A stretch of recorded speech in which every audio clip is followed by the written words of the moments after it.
আসসালামু আলাইকুম ওয়া রাহমাতুল্লাহি ওয়া বারাকাতুহু। আলোচনা করছি মাহে রমজানের রোজা না রাখার ভয়াবহ শাস্তি সম্পর্কে।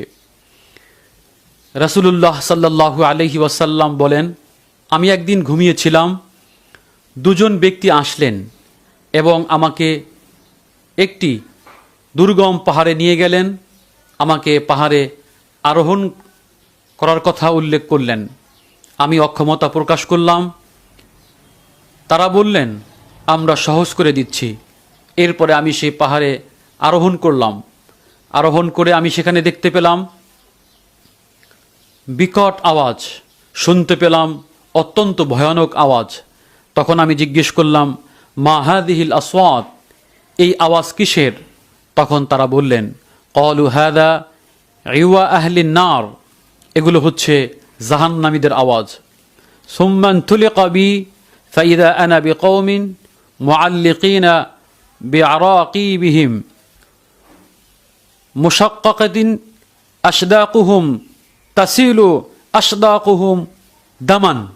নবীজি বলেন, এরপরে আমাকে নিয়ে যাওয়া হলো একটি কওমের কাছে, কিছু লোকদের কাছে, যেখানে আমি গিয়ে দেখলাম তাদের পাগুলো বাঁধা উপরের দিকে এবং মাথাগুলো নিচের দিকে, এবং তাদের এই গালকে কাঁচি দিয়ে, করাত দিয়ে কাটা হচ্ছে, এবং তাদের গাল থেকে তাসিলু আশদাকুহুম দামান, তাদের গাল থেকে অঝরে রক্ত ঝরছে।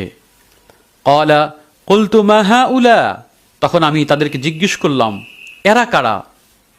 তখন তারা উত্তর দিলেন, হাউলা ইল্লাযীনা ইফতিরুনা ক্বাবলা তাহিল্লাহ সাওমিহিম, এরা হচ্ছে তারা যারা তাদের রোজাকে ভেঙে দিয়েছে, পূর্ণ করেনি।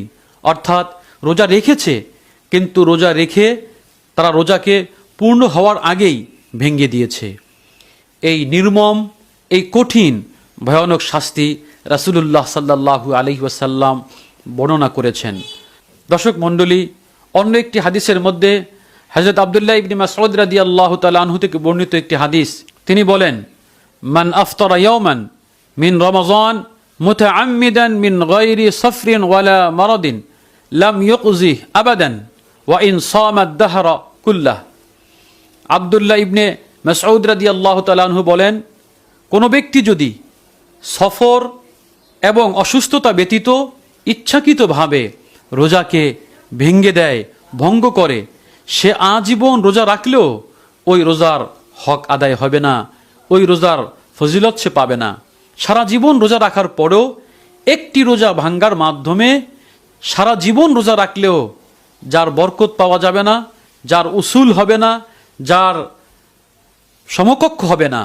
অতএব আমরা হেলায় খেলায়, অবহেলায়, অলসতায় ইচ্ছাকৃতভাবে রোজা ভাঙ্গা থেকে বিরত থাকি। আল্লাহ রাব্বুল আলামিন আমাদের সকলকে পবিত্র মাহে রমজানে রোজা রাখার তৌফিক দান করুন। আসসালামু আলাইকুম ওয়া রাহমাতুল্লাহি ওয়া বারাকাতুহু।